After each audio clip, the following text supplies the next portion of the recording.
इस कहानी में एक माँ के त्याग का वर्णन किया गया है। माँ जो खामोशी में भी जीती रही। गांव का नाम था बेलसाड़ी, एक ऐसा गांव जहां सुबह मुर्गे की बांग से पहले ही गरीबी जाग जाती थी। कच्ची गलियों में धूल उड़ती थी और जिंदगियां किसी पुराने बोरे की तरह फटी हुई थी। उसी गांव के आखिरी छोर पर पीपल के पेड़ के नीचे एक जर्जर सी झोपड़ी थी।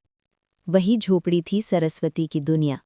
सरस्वती, एक नाम, पर उसकी जिंदगी में कभी सरसता नहीं आई। पति की मौत के बाद वो अकेली रह गई थी। पति एक ईंट भट्टे पर काम करता था। एक दिन भट्टे की दीवार गिरी और उसी मलबे में दबकर उसकी सांसें रुक गईं। उस दिन सरस्वती विधवा हुई और उसी दिन उसकी हंसी भी मर गई। उसकी गोद में सिर्फ एक चीज बची थी, उसका बेटा अमन। अमन तब 5 साल का था। उसे कुछ समझ नहीं आया कि उसके पापा क्यों अब नहीं आते।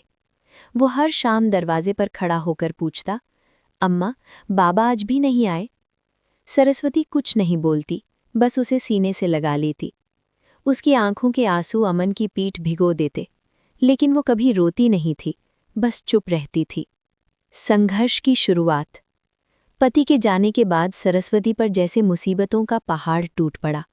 कोई सहारा नहीं, कोई कमाने वाला नहीं।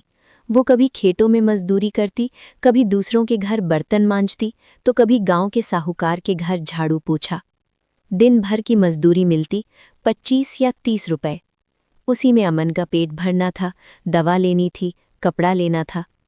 अमन बड़ा हो रहा था, स्कूल जाने की उम्र आई। सरस्वती ने बहुत हिम्मत करके गांव के सरकारी स्कूल में उसका नाम लिखवाया।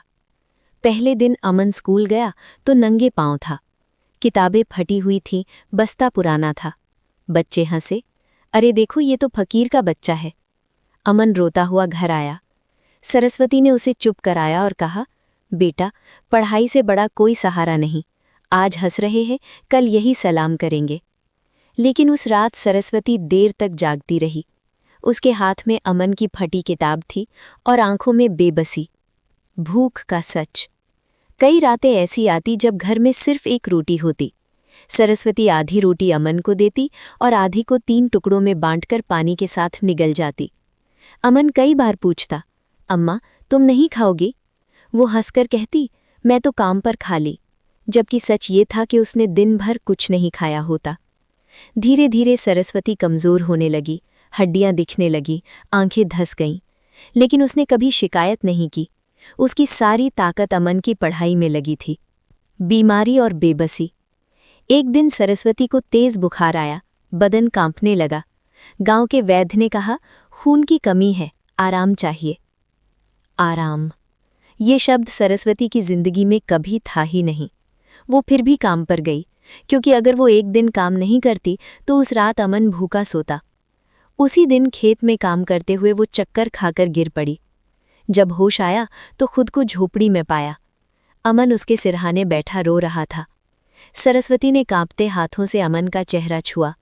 मत रो बेटा, अम्मा ठीक है। लेकिन अमन देख रहा था, अम्मा ठीक नहीं है। आखिरी रात। उस रात सरस्वती की सांसें भारी थीं, हर सांस जैसे उधार की हो। उसने अमन को पास बुलाया। उसकी आवाज़ बहुत धीमी थी, बेटा, वादा कर, पढ़ाई कभी मत छोड़ना। अमन रोते हुए बोला, अम्मा, मैं काम कर लूँगा, तुम ठीक हो जाओ। सरस्वती की आंखों से आंसू बह निकले। नहीं, तू पढ़ेगा। अम्मा की सारी मेहनत तेरी किताबों में जिंदा रहेगी। उसने अमन को सीने से लगाया। वो आखिरी बार उसे महसूस करना चाहती थी। कुछ देर बाद उसकी पकड़ ढीली पड़ गई। सरस्वती चली गई। सरस्वती के जाने के बाद अमन को समझ ही नहीं आया कि माँ का जाना क्या होता है। उसे बस इतना पता था कि अब रात में कोई उसे ढकने नहीं आता, सुबह कोई आवाज़ नहीं लगाता, उठ जा बेटा, देर हो रही है। माँ के दाह संस्कार के दिन अमन चुपचाप खड़ा था। लोग रो रहे थे, पर अमन नहीं रोया। किसी ने पूछा, रो क्यों नहीं रहा बच्चा?